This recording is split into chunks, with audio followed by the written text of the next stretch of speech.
Hello, my friends. Jennifer here. Excuse me while I finish getting ready for work. It's 7:13 in the morning and I gotta leave. But I wanted to do this video because it has already been 5 weeks since I had conversion surgery from VSG to RNY. And that took place February 12th. And today is March, oh my gosh, I don't even know, March something.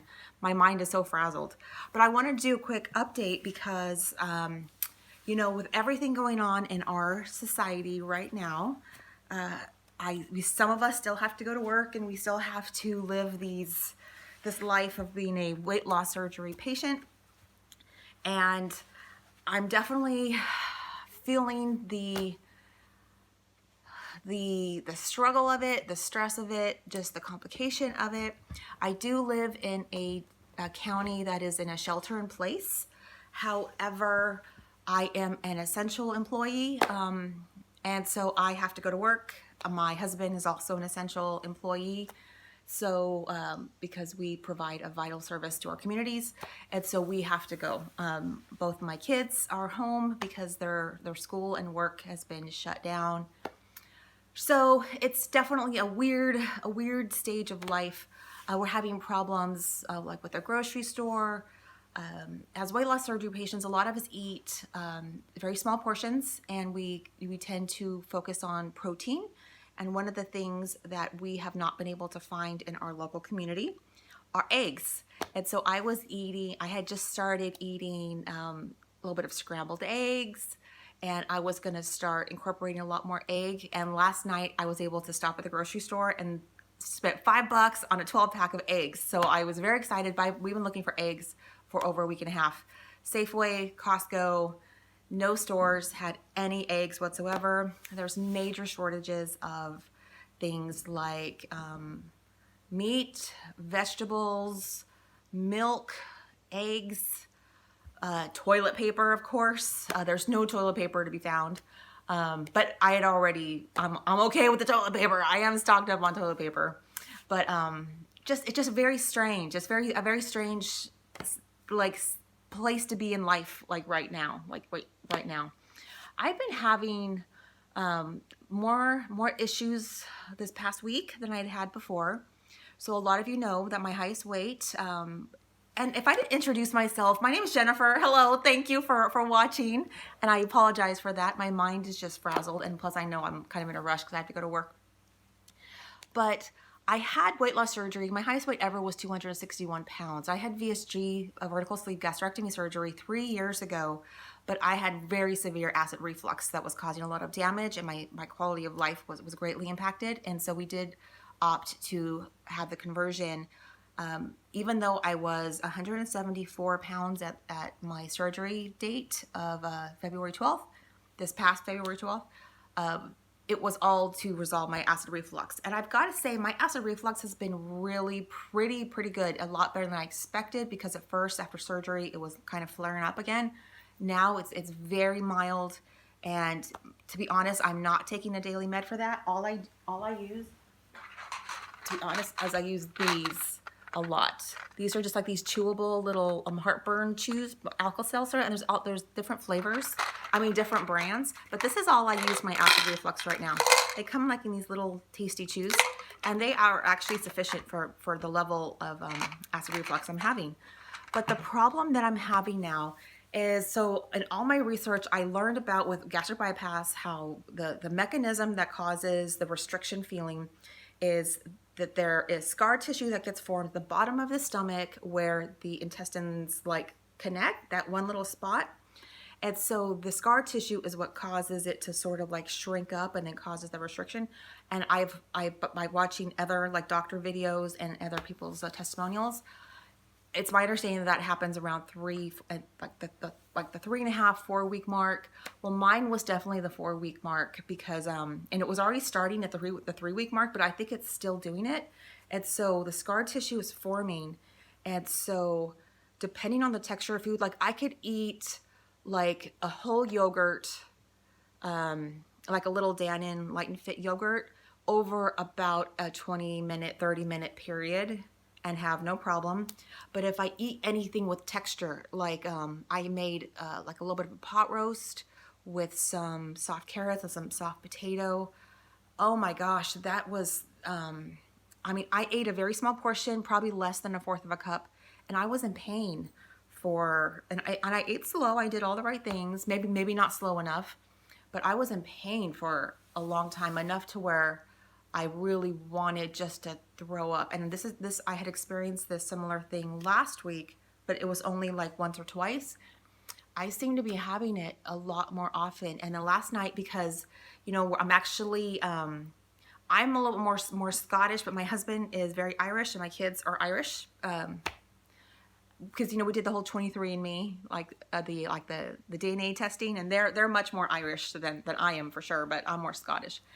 But so we do celebrate St. Patrick's Day, and so I was one day late, but we did have our corned beef and cabbage last night, and so it was very moist meat, very small bits, and oh my gosh, I had a very small portion, less than a fourth of a cup of food, and oh my gosh, I was in distress. I was literally in distress where I had to actually leave the room because I was making so many pain noises that my kids were just like, "Oh my God, Mom, stop!" And so they were like, "If you don't leave," they basically said they were gonna leave and go in the other room because I was making so much noise because I was in so much like pain.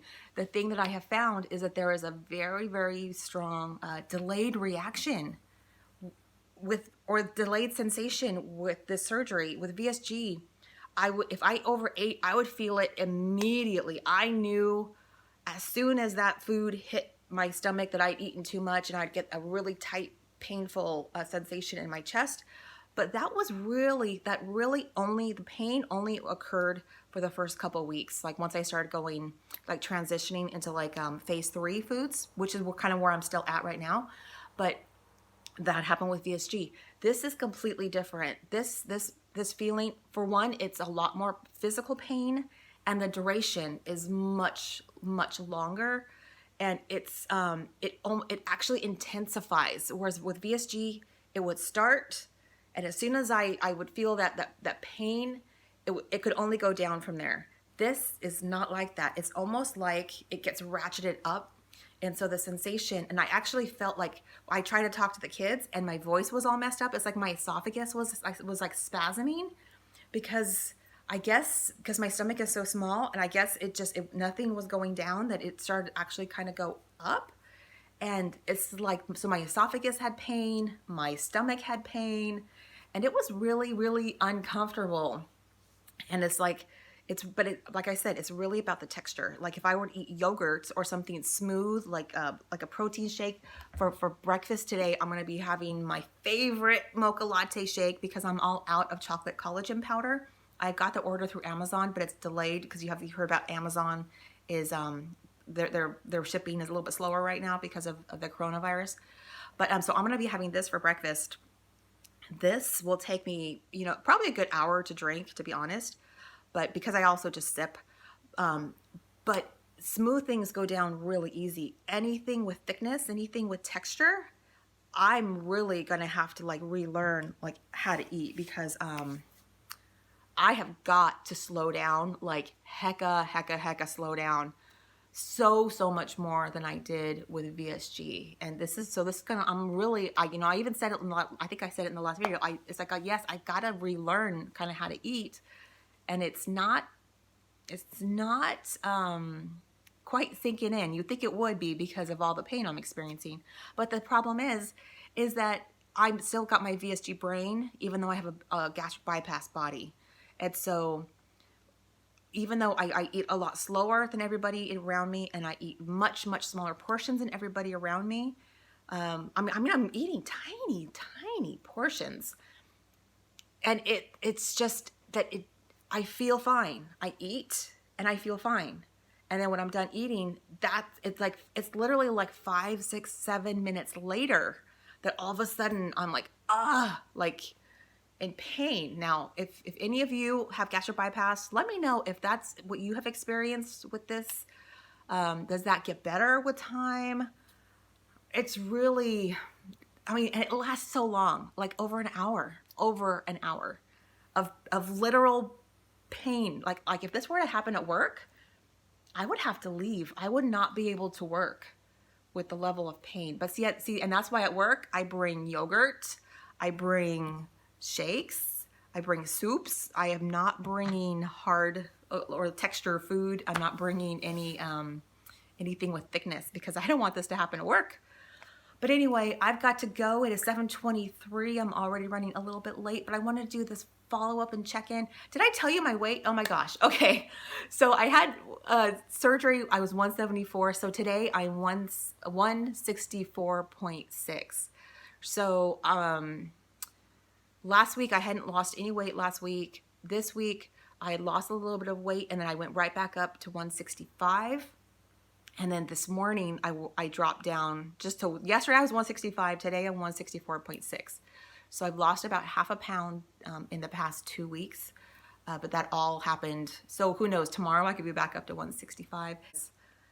This is not easy to lose weight right now. But anyway, so I gotta go. I hope you guys are all doing well. If you're in a situation where you're quarantined or you're shelter in place, or God forbid you actually get coronavirus, many prayers for you guys. Just hang in there, and even through all of this rough time, it's like we still have to try to focus on our health and our nutrition, and with all these stressors going on around us. But just thinking about you guys, and I hope you guys are all doing well, and I'll see you guys later. Bye.